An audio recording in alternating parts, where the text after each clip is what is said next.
ಈ ತೆರವು ತಿಕ್ಕಾಟದ ಬಗ್ಗೆ ನೋಡೋಣ. ಕಾರಣ ಈಗಾಗಲೇ ರಸ್ತೆಯಲ್ಲಿ ಸುಗಮವಾಗಿ ಪಾದಾಚಾರಿಗಳು ಓಡಾಟವನ್ನ ಮಾಡಬೇಕು ಅಂತ ಹೇಳಿ, ಆದ್ರೆ ಅದಕ್ಕೆ ಫುಟ್ಪಾತ್ ನಲ್ಲಿ ಯಾವುದೇ ರೀತಿಯಾದಂತಹ ಅಂಗಡಿಗಳು ಇರಬಾರ್ದು ಅಥವಾ ಅಲ್ಲಿ ಯಾವುದೇ ರೀತಿಯ ಸಮಸ್ಯೆಗಳು ಇರಬಾರ್ದು.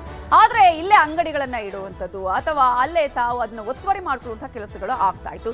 ಇಂತಹ ಹಿನ್ನೆಲೆಯಲ್ಲಿ ಬೆಂಗಳೂರಲ್ಲಿ ಜಿಬಿಎ ಮೆಗಾ ಆಪರೇಷನ್ ಅನ್ನ ಕೂಡ ಮಾಡಿದೆ. ಈಗಾಗಲೇ ಅವರಿಗೆ ನೋಟಿಸ್ ಅನ್ನ ನೀಡಲಾಗಿತ್ತು, ಒತ್ತುವರಿಯನ್ನ ತೆರವು ಮಾಡಿ ಅಂತ ಹೇಳಿ. ಅವರಾಗಿಯೇ ಅದನ್ನ ಇಂಟ್ರೆಸ್ಟ್ ನ ತೆಗೆದು ಒತ್ತುವರಿ ತೆರವು ಮಾಡಿದ್ರೆ ಯಾವುದೇ ರೀತಿಯ ಇವತ್ತಿನ ಈ ಘಟನೆಗಳು ಆಗ್ತಾ ಇರಲಿಲ್ಲ. ಒತ್ತುವರಿ ಮಾಡಿಕೊಂಡಿದ್ದಂತಹ ಫುಟ್ಪಾತ್ ಅನ್ನ ತೆರವು ಮಾಡುವ ಕಾರ್ಯವನ್ನ ಇವತ್ತು ಮಾಡಲಾಯಿತು. ಬೀದಿ ಬದಿ ಅಂಗಡಿಗಳನ್ನ ತೆರವು ಕಾರ್ಯಾಚರಣೆಯನ್ನ ಇವತ್ತು ಬೆಂಗಳೂರಿನ ಹಲವು ಕಡೆಗಳಲ್ಲಿ ಮಾಡಲಾಗಿದೆ. ಜಿಬಿಎ ವ್ಯಾಪ್ತಿಯ ಹಲವು ಕಡೆ ಒತ್ತುವರಿ ತೆರವು ಆಪರೇಷನ್ ಅನ್ನ ಇವತ್ತು ಬೆಳಗ್ಗೆಯಿಂದಲೇ ನಡೆಸಲಾಗಿದೆ.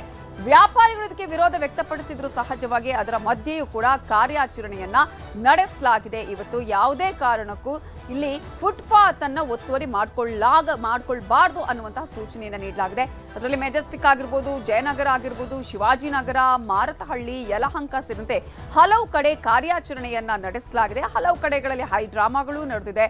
ಫುಟ್ಪಾತ್ ನಲ್ಲಿದ್ದಂತಹ ಅನೇಕ ಬೋರ್ಡ್ಗಳನ್ನ, ಸೀಟ್ಗಳನ್ನ, ಅಂಗಡಿಗಳನ್ನ ತೆರವುಗೊಳಿಸಲಾಗಿದೆ. ಪ್ರಮುಖವಾಗಿ ಕೆಲವು ತೆರವು ಕಾರ್ಯಾಚರಣೆಯ ವೇಳೆ ಭಾರಿ ಹೈ ಡ್ರಾಮಾಗಳು ಕೂಡ ನಡೆದಿದೆ. ವ್ಯಾಪಾರಿಗಳು ಅಳಲನ್ನ ತೋಡ್ಕೊಂಡಿದ್ದಾರೆ. ತೆರವು ಕಾರ್ಯಾಚರಣೆ ಮಾಡಬಾರದು ಅಂತ ಹೇಳಿ ಕೆಲವು ವರ್ತಕರು ಪಟ್ಟನ್ನ ಕೂಡ ಹಿಡಿದಿದ್ದಾರೆ. ಈ ಹಿಂದೆಯೇ ನೋಟಿಸ್ ಅನ್ನ ನೀಡಲಾಗಿತ್ತು, ಮಾಹಿತಿಯನ್ನ ನೀಡಲಾಗಿತ್ತು, ಮಂಗಳದ ವರದಿಗೂ ಕೂಡ ಗಡುವನ್ನ ನೀಡಲಾಗಿತ್ತು. ಸೊ ಆ ಸಂದರ್ಭದಲ್ಲಿ ಅಧಿಕಾರಿಗಳು ಹಾಗೆಯೇ ವರ್ತಕರ ನಡುವೆ ವಾಕ್ಸಮರ ಕೂಡ ಬಹಳ ಜೋರಾಗಿ ಇವತ್ತು ನಡೆಯಿತು.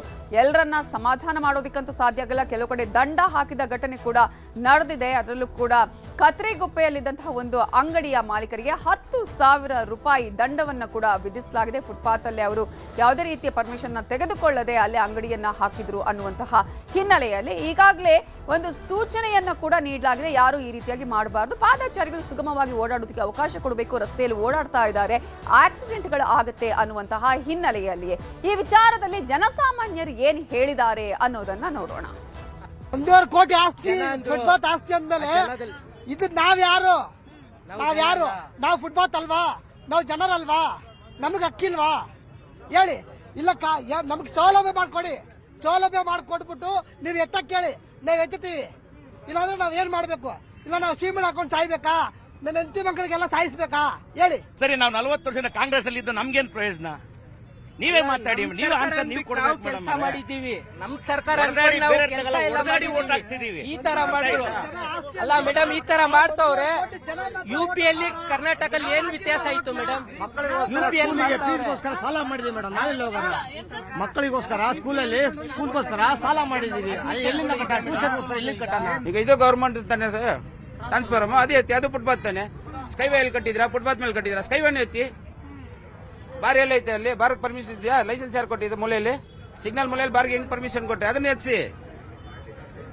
ಕುಡ್ದಿ ಸಾಯ್ತಾರೆ, ಹಾಳಾಗೋಯ್ತಾರೆ, ಅಲ್ಲಿ ಸರ್ಕಾರಲ್ಲಿ ಬಿದ್ದಿ ಸಾಯ್ತಾರೆ. ಅದನ್ನೆಲ್ಲ ಬಿಟ್ಬಿಡ್ತಾರೆ. ಇಲ್ಲಿ ಅರ್ಧ ಟೀ ಒಂದು ಕಾಪಿ ಮಾರ್ಕೊಂಡು ನಾವು ಕೂತಿರೋದಕ್ಕೆ ಇದಕ್ಕೆ ಡಿಸ್ಟರ್ಬ್ ಆಗೋಯ್ತಾ? ಸೊ ಬಲವಂತದ ಕ್ರಮ ಅನ್ನುವುದನ್ನ ಕೂಡ ವ್ಯಾಪಾರಿಗಳು ಹೇಳ್ತಾ ಇದ್ದಾರೆ. ನಾವ್ ಎಲ್ಲಿ ಹೋಗ್ಬೇಕು, ಹೇಗ್ ಬದುಕಬೇಕು ಈ ರೀತಿಯಾಗಿ ಮಾಡಿದ್ರೆ ಅಂತ ಹೇಳಿ. ಇದು ಸಾರ್ವಜನಿಕರ, ಜನಸಾಮಾನ್ಯರ ಓಡಾಟಕ್ಕೆ ಇರುವಂತಹ ಫುಟ್ಪಾತ್ ನಲ್ಲಿ ಯಾವುದೇ ರೀತಿಯಾದಂತಹ ಸಮಸ್ಯೆಗಳು ಆಗಬಾರದು ಅನ್ನುವಂತಹ ನಿರ್ಧಾರವನ್ನ ಸರ್ಕಾರ ಕೈಗೊಂಡಿರುವುದು. ಈ ವಿಚಾರದಲ್ಲಿ ರೈಲ್ವೆ ಖಾತೆ ರಾಜ್ಯ ಸಚಿವರಾಗಿರುವಂತಹ ವಿ ಸೋಮಣ್ಣ ಮಾತಾಡಿದ್ದಾರೆ. ಅದೇ ರೀತಿಯಾಗಿ ಸಚಿವರಾಗಿರುವಂತಹ ಕೃಷ್ಣ ಬೈರೇಗೌಡರು ಮಾತಾಡಿದ್ದಾರೆ. ರಾಜ್ಯ ಸರ್ಕಾರಗಳು ಅವ್ರಿಗೆ ಎಲ್ಲಿ ವ್ಯಾಪಾರ ಮಾಡಬೇಕು, ಮತ್ತೊಂದು ಮಾಡಬೇಕು ಅನ್ನೋದನ್ನ ಅವ್ರು ಮಾಡಬೇಕು. ಮತ್ತೆ ಅವರು ಕೂಡ ಜನಸಂದಣಿ ಇರ್ತಕ್ಕಂಥ ಪ್ರದೇಶಗಳಲ್ಲಿ ಯಾವ ರೀತಿ ನಡ್ಕೋಬೇಕು ಅನ್ನೋದು ಅವರು ಕೂಡ ಚಿಂತನೆ ಮಾಡಬೇಕು. ಮತ್ತೆ ಜನನಿಬಿಡ ಪ್ರದೇಶಗಳಲ್ಲಿ ಅದನ್ನು ಯಾವ ರೀತಿ ತಾತ್ವಿಕ ಹಂತಕ್ಕೆ ತರಬೇಕು ತರ್ತಕ್ಕಂಥ ಕೆಲಸವನ್ನ ಆಯಾ ಸರ್ಕಾರಗಳು ಮಾಡಬೇಕಾಗಿದೆ. ವ್ಯಾಪಾರ ಮಾಡಲಿ, ಅವರ ಜಾಗ ಒಳಗಡೆ ವ್ಯಾಪಾರ ಮಾಡಲಿ. ಫುಟ್ಪಾತು ಸಾರ್ವಜನಿಕರಿಗೆ ಸೇರಿದ್ದು, ಸಾರ್ವಜನಿಕರ ಆಸ್ತಿ ಫುಟ್ಪಾತ್. ಅವ್ರಿಗೂ ನಾನು ಮನವಿ ಮಾಡ್ತೇವೆ, ಕಾನೂನಿಗೆ ಗೌರವ ಕೊಡಬೇಕು, ಸಹಕಾರ ಕೊಡಬೇಕು. ಬೆಂಗಳೂರಿನಲ್ಲಿ ಜನಗಳ ಬೇಡಿಕೆ ಇದೆ. ಫುಟ್ಪಾತ್ಗಳಲ್ಲಿ ಓಡಾಡೋದು ಕಷ್ಟ ಆಗ್ತಾ ಇದೆ. ಫುಟ್ಪಾತ್ ಓಡಾಡೋದಕ್ಕೆ ಅವಕಾಶ ಮಾಡಿಕೊಡ್ಬೇಕು ಅಂತ ಜನಗಳ ಬೇಡಿಕೆ ಇದೆ.